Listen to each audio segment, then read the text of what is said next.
Camp Winnie.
So what an anti-climax going through all that picturesque valleys from Port Augusta here to Peterborough laundromat. Just the stuff you've got to do when you live full-time on the road. Anyway, inside the laundromat is the cleaner.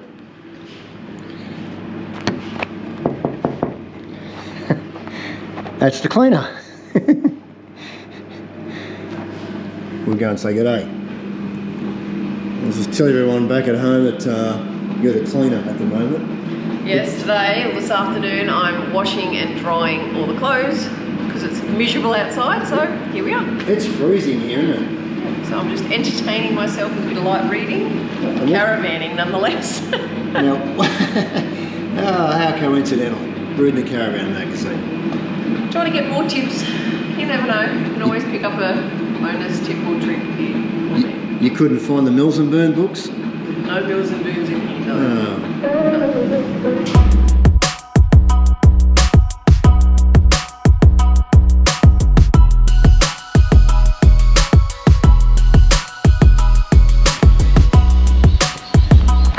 It's a bar fridge painted up. It's a book exchange. You should check it out. A bar fridge book exchange. You really are looking for that Mills and Boon. Oh, I think there's plenty in here. Chloe, what did you say about book exchanges? The books are only for old people anyway. Old people? Probably 51.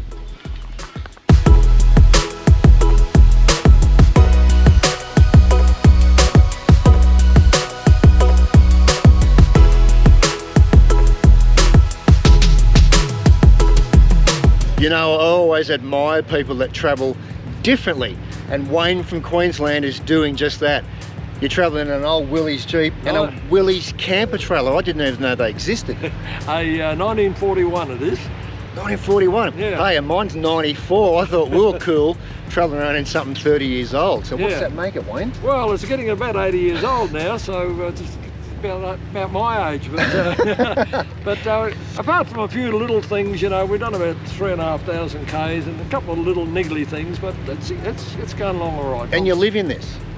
Yeah, well, at the moment we're camped in it, yeah. Wow. Anyway. Wayne, and everything in there, and so do you know what? You get the yay of the day for a sense of adventure, my friend. To live in this is a swag on tyres. Good on you. swag on top. That's what I'll do. Happy travels, mate. Okay, thank you. See you Thanks later. for everything. Thank you.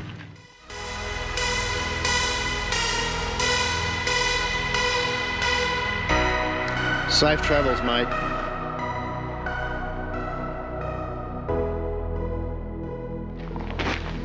You know, I really love these little small country towns. Ever heard of the expression, oh, they're stuck in the past? None like this one here at Peterborough, South Australia. Lisa and I we're going to go in this Holden dealership and buy a brand new VB Commodore. Well, maybe we could buy something for Jess. Yeah, 1, 2, 3, 4. There's several in here for sale. What colour do you want? This is something, guys, that we will never see ever again. It's a Holden dealer, and have a go at these models of these Commodores.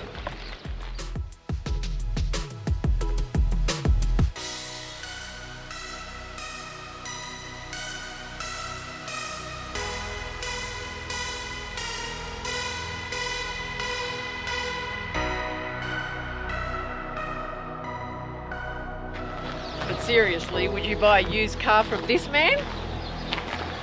No, you probably wouldn't.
Today we've arrived at a little town, if you'd call it that, Coburn, South Australia. Now, I visited Coburn here a few years ago with a friend of mine, and we're on our way out to the Mad Max Museum at Broken Hill. And all our buddies back at work, in my old Sydney life this is, they all held their sides nearly crying, laughing themselves stupid that we would end up in such a barren nothingness town. That was before we did the first lap of Australia. I've arrived back here today looking at Coburn through very different eyes. We've been in places more rural than this, far more. Matter of fact, our campsite today even has 240 volt power for your motorhome. All the way out here in the middle of nowhere. Yeah, which surprised us. So guys, we've camped way in the wilderness with nothing, just your water you carry and 12 volt power. So yeah, it's funny to return to somewhere where you thought was way out in the middle than Never Never. It's actually more civilised 3 years on to me now. Anyway, speaking of going wild, it's bush haircut time. I'm about to get the clippers out. It's time, guys, I need it. Let's go. No mullets or mohawks, right? No promises. Damn it.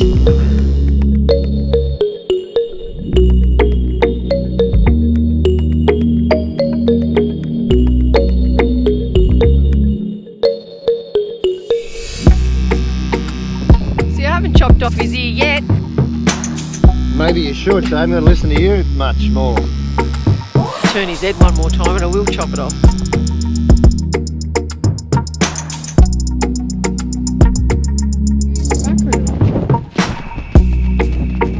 What the flip are you doing?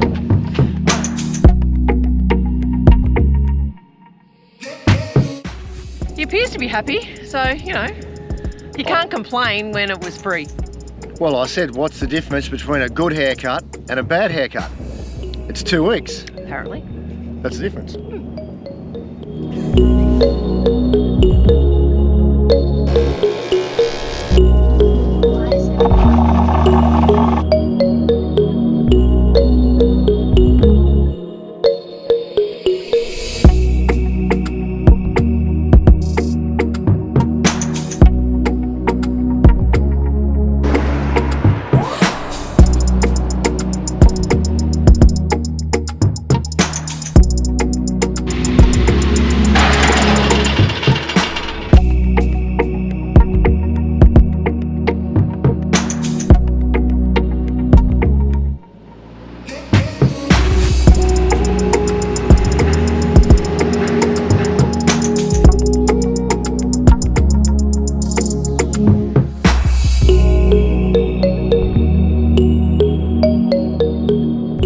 So we've just arrived at the Camel Outback Farm in Silverton, and the lady who's just shown us where to camp tonight has just told us the emu that's roaming around is very territorial and she's giving some sticks to fight it off. So when it makes that noise, we've got to pay attention, and no running or fast moves or jumping. So, well, we're in for Otherwise, it would chase after me and go.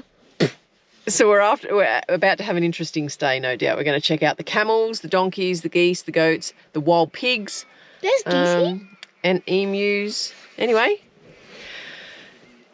go sightseeing. Bye-bye. Go away.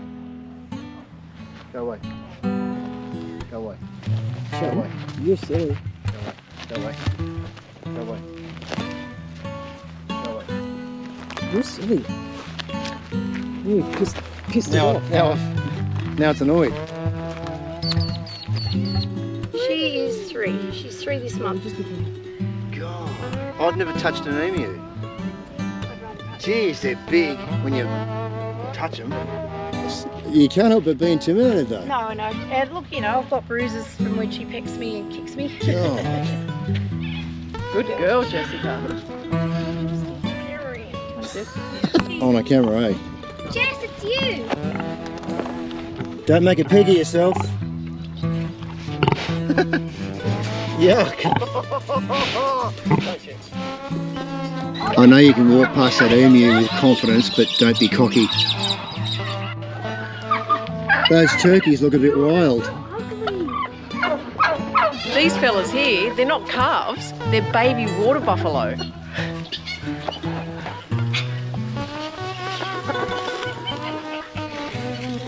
These ones are even bigger.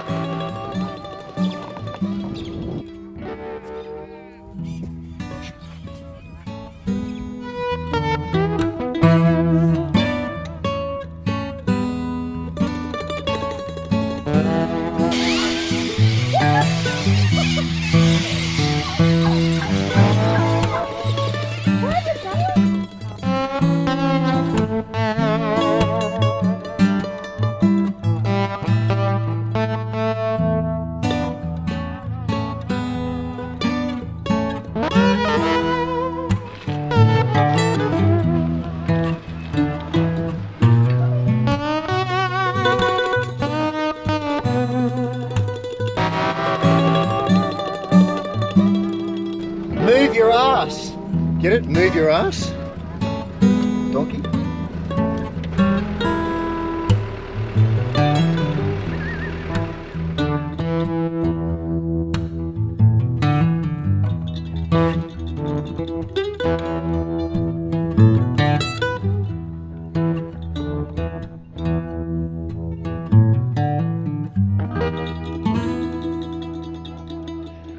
So we've arrived at Silverton, a little old silver mining town just out of Broken Hill. And the place to come here, guys, the first cab off the rank, is the Mad Max 2 Museum. Really is one of a kind, and I'm here with Adrian Bennett, the founder of the Mad Max 2 Museum. G'day, mate. How you going? How you doing, Shannon? Right, man. What's even more interesting about your journey with Mad Max 2 and your museum is how you came here to do it in the first place.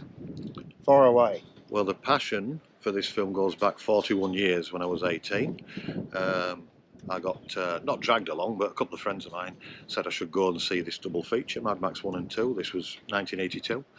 I thought, oh, you know, it was pub night, you know, Saturday night was pub night. We used to go out on the motorbikes, have a few beers, but I thought I'll sacrifice Life it. in the UK. That's right, yeah.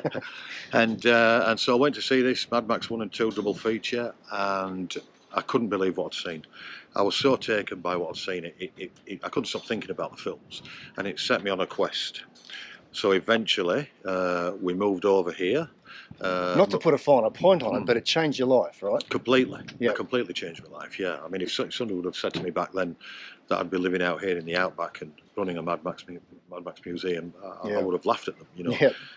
And can I say yeah. there, isn't that unfortunate that when you did arrive here for such an iconic movie, there was very little happening in the way of a museum, and it took a guy from overseas with some tenacity and a dream to make all this materialise. Well, it's funny you should say that, because a few of the locals that I'd come up to meet and I was chatting with, they actually said that to me. They said, you know, it's taken an Englishman to do what we should have done 30 years ago. And I said, well, why didn't you do anything? They said, you know, as Aussies, she'll be right. You know, and I said, yeah, That's unfortunately true. We got really good media coverage. Just by chance, you know, the media got hold of this story about this mad Englishman. Well, they called me the Mad Bomb. You know? I wonder why. And slowly but surely, and it was a slow process, we started to gather bits and pieces. You know, that it has taken 13 years to get to where we are now. That's how slow it's been. Of you know, real commitment. Yeah, well, we've added things over the years as well, mainly crew members that have approached us that may have saved something from the film. And then contacted us or come to see us, you know, and that's how it's been. It's just been that slow process. So in that, has your own success surprised you? Yes and no. I think the success of the museum, that was going to happen because Mad Max is such an iconic, successful phenomenon in Australia and across the world. Of course. So there was no real doubt in my mind that the museum wouldn't work as a tourist attraction. I think what probably helped is my own passion. It was never opened as a business. It was always opened through a passion. Yeah. And I wanted to share that with other people. And because I wake up every morning excited about coming down here and opening up and meeting people and chatting to them about the film, that's what keeps me going, and that's what keeps the museum going. You know. Good on you, mate. And with your museum, and I do note, Adrian, that you request respectfully that there's no photography or filmography in the museum. And not only do I respect the request, I also understand the reason, because guys, this man's passion is something that you have to witness in person. It's not something that you can really appreciate and have any justice with photographs. So I haven't filmed inside, but Adrian, you have been responsible for building the full life-size replica of the compound that you see in the second film. Yes, the idea came about because we have events here every 2 years. It's called the Silverton Collective, and Mad Max fans gather here. And I wanted to do something a little bit special, so I asked over at the Camel Farm, the owners over there, if it'd be possible if I could use some of their land to build it on, and they were really great about it. So it was a 2-year process involved with that. The big 40th anniversary event will be next March 24. Right. 8th, 9th and 10th, I think it is.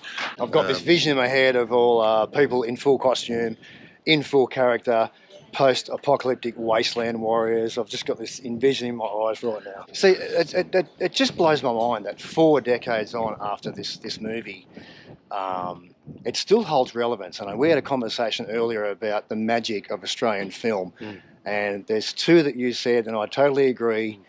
Crocodile Dundee 1 and Mad Max 2. Yes. They're probably the two most successful Australian films to date. They haven't been surpassed, really, have they? No. Of course, Australian cinema is always unique. there's a big difference when you're watching Australian cinema to Hollywood. You know, Yes. there's something always very unique about Australian. And everyone cinema says films. that, and it is Yeah, true. it It's something is. you can't put your finger on it. Nope. But Australian films always been a bit odd, bit left of field, bit quirky even, Bit quirky, bit yeah, strange. Yep. But I think that's why it works. And Yes.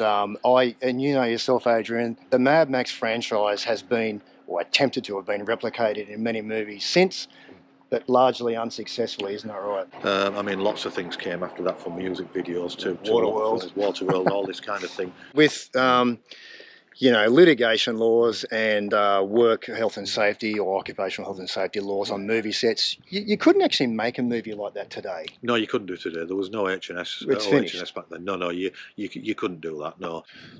There is one thing I will say to you, Adrian.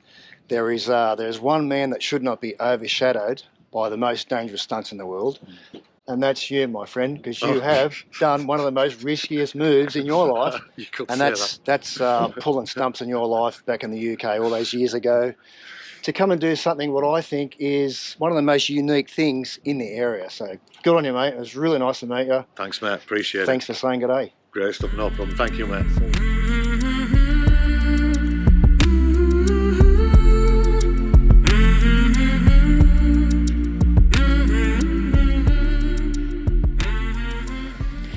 Well, our 12-volt system and our lithium batteries.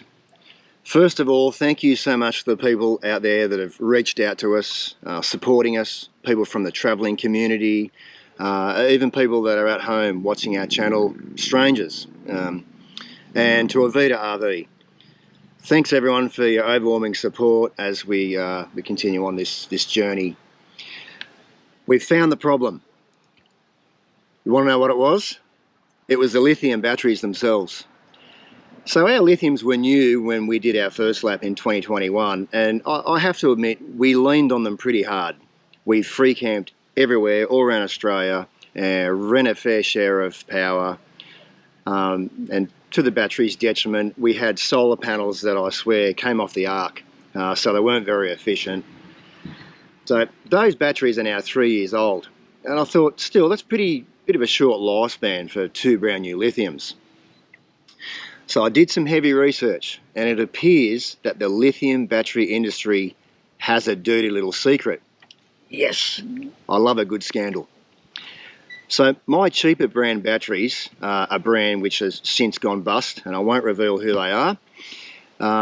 What they were doing was getting used electric vehicle batteries that were past their allowable usage age, and they were using those cells in your new caravan batteries.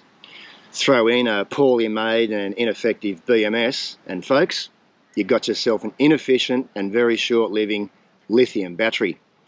Pretty cheeky, right? Now, a BMS, which is your battery management system, that's the electronic brain inside every lithium battery, and this controls the charge rate, discharge rate, and also under voltage and over voltage protections. I've learnt so much about this stuff in the last week or so. Now, where these cheaper batteries are made, that should be easy for you to guess, and I'll leave that there. All I'll say is, let the buyer beware. So after exhausting all my research in what my next battery set would be, my brain turned to custard researching lithium batteries. I feel like I've become, not an expert, but certainly more well-versed on lithium batteries to what I was a week or two ago. I spoke to the techs at iTech World, an Australian company based in Western Australia, and I've gone with these two iTech 120X 120 amp hour batteries. Now, I didn't get paid to say what I'm about to say, and I didn't get free batteries either. I paid for these like any other guy off the street. But I will say the staff at iTech have been fantastic. They understood the predicament that we're in, and they quickly couriered these out to Broken Hill from Western Australia for free. So it is a huge shout out to iTech and how great they've been. So back to the batteries. These are Australian made, they are Australian owned, and most importantly, an Australian made BMS. That's that battery management system I spoke about, the brains of the battery.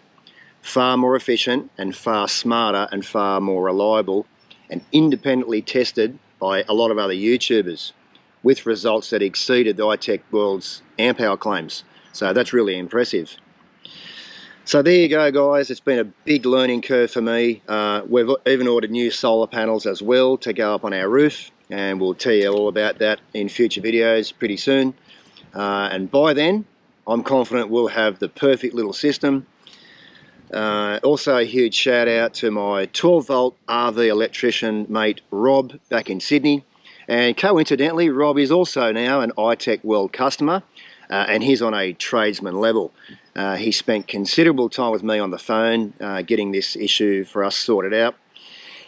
He did say though that if I gave you guys his details, he'd kill me, as he's just inundated with work on caravans and motorhomes at the moment, which really, it is a testament of just how thriving the RV world is right now.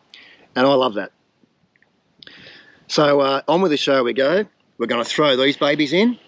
I'm led to believe we'll have so much power in our van we'll actually be selling electricity. That's how good they are. So tip top. If you're interested in these iTech batteries, I've entered a collaboration with iTech. That's how much I believe in this product. I'm going to drop a discount code down below. When you log on, you can check out, use that discount and get a discount off any products at iTech World.